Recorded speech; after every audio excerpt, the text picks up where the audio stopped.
Could Justin Fields get traded to the Atlanta Falcons? I got to be honest, this would kill me if he went there and was awesome. ESPN's Get Up was talking about it this morning. I react coming up on today's show. But first, can we reach 75,000 subscribers on the channel before kickoff on Thursday Night Football? We are 260 away. I'm challenging you, Bears fans. If you haven't subscribed yet, it's 100% free. We're putting out multiple videos per day, 3 or more live streams per week. Stick with us here. Join the movement. Bears Now by Chat Sports. Hit that subscribe button.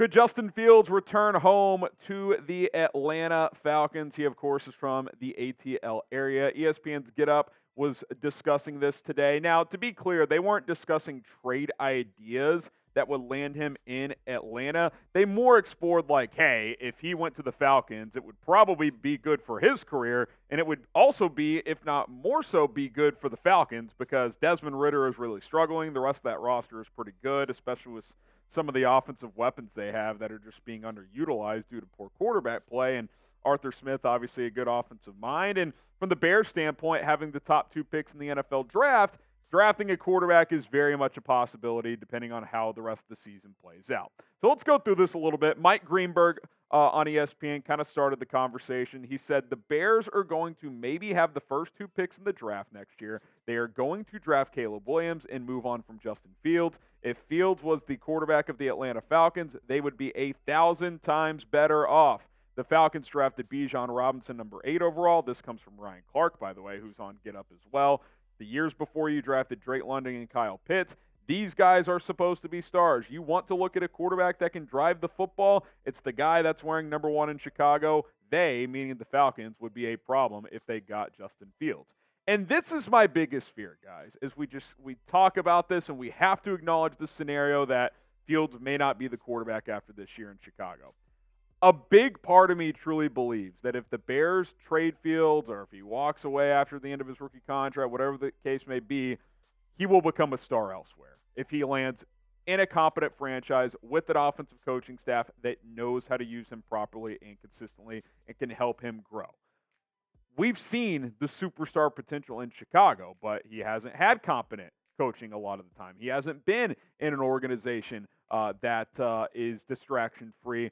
And quite frankly, until this year, he did not have adequate players around him, and still the offensive line is below average. I'll be honest, Fields and Bijan Robinson would be lethal in Atlanta. That backfield would set records running the football. And by the way, Drake London's pretty good. Kyle Pitts is pretty good. I got to agree with ESPN here. Like, if Atlanta got Justin Fields, I think that's a playoff team this year. I really do.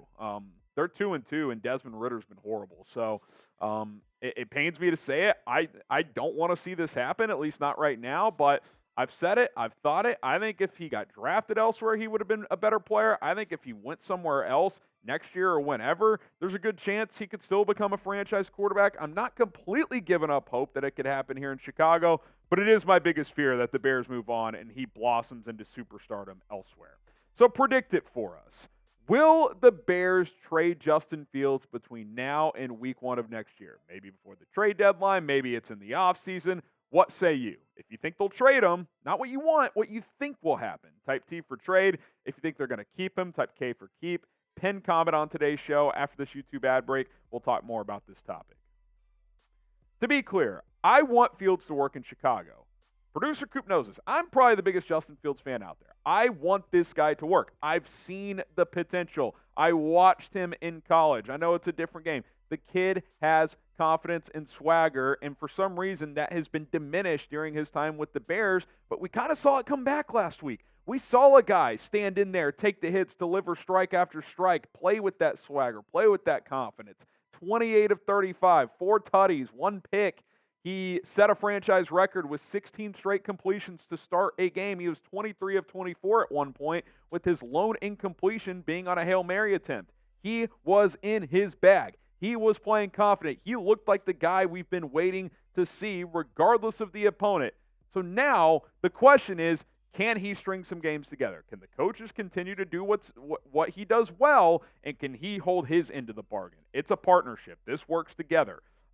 That's going to be key for him. He's got to be able to string some quality outings together because the first 3 weeks, it just wasn't that good, right? 58%. It's less than 200 yards per game, 3 touchdowns, 4 picks, just over 100 rushing yards, which that is one thing that still hasn't come. But hey, if he's throwing for 330, you don't need him to run all over the place.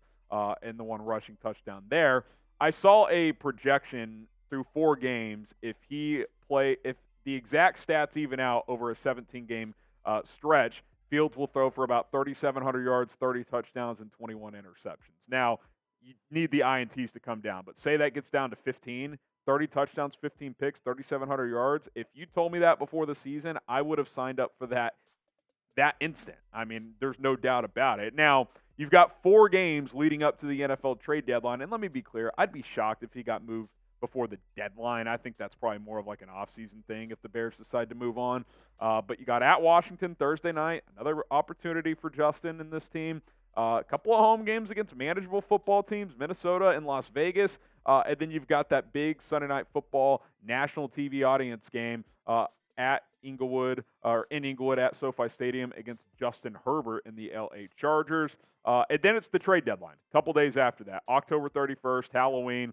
Trade deadline is here. So if the Bears are 1-7 or hell 0-8, could they trade him to a team that's looking to make a second half push? I mean, you don't see midseason trades for starting quarterbacks very often because they got to learn a new offense. They got to do this. They got to do that. It's not like a running back moving teams. You can figure that out pretty quickly. It's a different deal for a quarterback. So again, I don't think it's a midseason trade, but these next 4 games are pivotal. I mean, Justin Fields needs to play some good football here if he wants to send a statement to this franchise that he can be the long-term answer. I thought his outing against Denver was big. He's going to have to continue to build on that. More on this discussion and how having the top 2 picks and Caleb Williams and all that factors into it for Chicago. But first, got to talk about our sponsor, Game Time. If you're in the D.C. area and want to go to Thursday Night Football, well, you're going to find the best prices at the last minute with Game Time. Buying tickets to a sporting event, concert, or comedy show, it shouldn't be frustrating. It should be easy and painless. And with Game Time, it is. Game Time's goal is for you to have a peace of mind with your purchase and to help you save as much money as possible when you're buying your tickets. Whether you're going to a Bears game, a Bulls game, or any other event like a concert or something else, Game Time wants you to have the best experience possible. And by the way, looking for last-minute tickets, Game Time has the best deals for you. Just last month, my wife and I, at the last minute, were like, you know what? We want to go to this Post Malone concert in Dallas, and we got tickets at the last second, day of, to go see him just down the road here in Dallas. That was awesome. You can too. That's what's awesome about Game Time. Last-minute deals, flash sales. It's painless. You know, sometimes you use these ticketing services. You buy a ticket, and you can't get it for hours, even days sometimes. You're going to get it instantly with Game Time. So here's what you got to do. Download the Game Time app right now. Search it in your app store. You see that white letter G with the black box. That's the icon. You'll see it very easily. Game Time. Create an account, and then use promo code BEARSCHAT. Get you $20 when you sign up. Promo code BEARSCHAT when you download the Game Time app. $20 off your first purchase. Okay, so let's talk about the Caleb Williams part of this discussion here. Are you going to draft him? Probably. If you get the number 1 pick, it's very likely you're drafting Caleb Williams. That's just my opinion. And like I just refuse to believe what if he refuses to go there? I just, until that happens, I'm not going to believe it. That's the bottom line. Caleb Williams is a special talent. We know that. He's completing almost 75% of his passes, 21-to-1 touchdown interception ratio. I think he's up to like 80 touchdowns and 9 picks in his college career, something like that. I mean, it's just absolutely ridiculous. He's mobile. But what I like about him is he uses his feet to keep his eyes downfield, which, by the way, is something Justin did really well this last week. In the past, he would have taken off on some of those, but he kept his eyes downfield and made throws. Here's what I'll say, though. I can't see the Bears passing on him if they get the number 1 pick. I just don't see it. Now, the one scenario where it could happen is if that number 1 pick is the Carolina pick and the Bears, I don't know, they've got 13 games left. What if they win 7 of them and Justin Fields plays awesome? Then do you trade down for the number 1 pick again for just an absolute haul? Maybe. But even then, like, Fields is going to have to play awesome the rest of the way. Like, if you get the number 1 pick, it's going to be very hard for Ryan Poles to pass on Caleb Williams. Now, again, in a perfect world, Fields does that. He balls out, and you can use the 2 draft picks wherever they are. Hopefully they're both very high at this point if you're not going to rally and make the playoffs, which is the ultimate long shot, to further build your roster. Because let's be honest, offensive line needs work. Defensive line needs work. With this Claypool situation and with Darnell Mooney being a free agent, after DJ Moore, you need help at wide receiver. Marvin Harrison's out there. So you really need to still add pieces elsewhere on the roster, which is why they traded down last year to get that extra pick from Carolina, thinking, okay, if Fields proves to us he's the guy, we could have 2 first-round picks to further build the roster. But again, with how it's played out, and he's only played 1 really good game this year, it's very possible drafting a quarterback is going to be on the table for this team, especially if you get the number 1 pick. But, man, if you could get 2 of these blue-chip prospects and continue to build, if Fields can prove to you that he's the guy. I mean, Marvin Harrison, Olu Fashanu, Jared Verse, Brock Bowers. I mean, those 4 guys in particular, like those are franchise changers right away. Joe Alt is a good left tackle option. Kool-Aid McKinstry, what if you don't bring back Jalen Johnson? I would, but he's a top corner there. Amarius Mims, more of a right tackle, so I don't think you'd go that route. Dallas Turner, Chop Robinson, great name, by the way. J.C. Latham, I mean, there's guys in the trenches in this draft, and you've got to do that. You have to build up the offensive line more. You have to build up the defensive line more if you are Ryan Poles. So I'm still holding out hope that Fields can prove that he's the guy and you use those 2 picks elsewhere. But right now, I mean, if you've got the top 2 picks in the draft, if you get the number 1 pick, I just got to think that the Bears would draft Caleb Williams. Whether that's fair to Fields or not, you reset the quarterback clock, you trade Fields elsewhere, and you go that route. It's not what I want. I want Fields to prove to be the guy. I believe in his talents. I just don't know if the Bears or the franchise get the best out of him, if I'm being completely honest. If you had to guess right now, will Justin Fields be the Bears' 2024 starting quarterback? Type Y for yes. Type in for no.